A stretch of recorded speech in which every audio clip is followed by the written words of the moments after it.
If you want a relationship to last, if you think it's coming to the end, do what you did in the beginning and there won't be an end. Because when you think it's the beginning, you behave differently than the end. The meaning we associate to things controls our entire lives.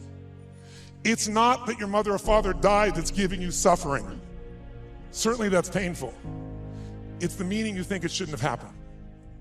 And when we take control of the meaning, it's the only thing we can control our lives. We can't control events. And we're living now where technology is happening so rapidly.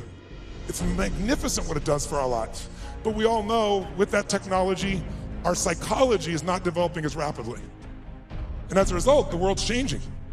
And a lot of us that have learned to engage with technology and use it to maximize, most people in this room, but there's lots of people who use technology to disengage, to be harmful to themselves and to other people. It's not a one-way street. So I'm interested in how to maximize the psychology side. That's why I'm sharing this with you, so you can increase both your leadership skill, but who do you have to lead first to be effective, my friends? Who? Yourself. And so good to see what's controlling you. Well, what I'm focusing on is controlling me. You can focus on something and make yourself crazy. You can focus on something and make yourself great. In this moment, you could be worried about Ebola, because we all know it's coming. People are freaked out all over the world. 36,000 people die a year of flu, and the whole world is focused on Ebola. Because the news is not designed to inform you, it is designed to startle you. Because that's how you sell things.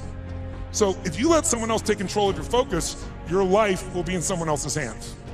So first decision is what you're gonna focus, second meaning. My father that day focused on he had to take care of his family, and the meaning was, I know what it was because he said it out loud, that I'm worthless.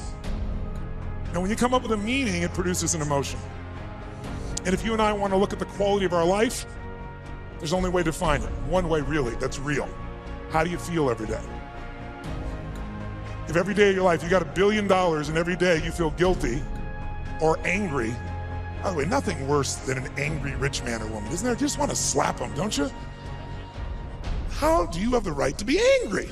But they find a way. But if you got $1 billion and you're angry and you're pissed off and you're guilty all the time, what is the quality of your life? Angry, pissed off, and guilty. If you have nothing, I live in Fiji a portion of the time, I have a home there and a resort there and kind of 2 families of villages there that I interact with the last 25 years. And when you go to Fiji and you walk down the street or you drive by, people jump up and they yell, "Bula, bula, bula," which means welcome, be happy, we love you. And you drive by 5 minutes later and they jump up, "Bula, bula, bula." And you're going like, what drugs are they taking? No one's paying them. But they're so happy. They're in such a different state. They've learned to focus on something else and come up with a different meaning for life. But if the meaning is it's the end, if the meaning is that you're dissing me, if the meaning is you don't care, whatever meaning we come up with, that affects the third decision, which is what am I gonna do?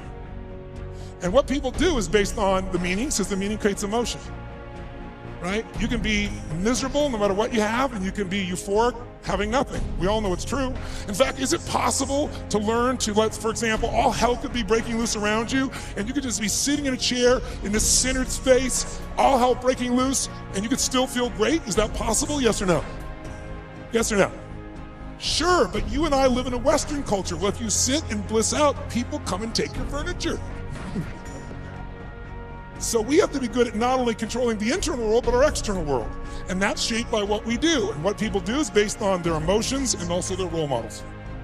So I thank you, Mark, and I thank all of you that are role models for people, where you show people that success does not mean taking, that success can mean truly growing and giving. That money, resources, and opportunity are things to be shared. They're things that are tools for a quality of life that you're able to enhance for people and for yourself and your family. Pretty beautiful thing.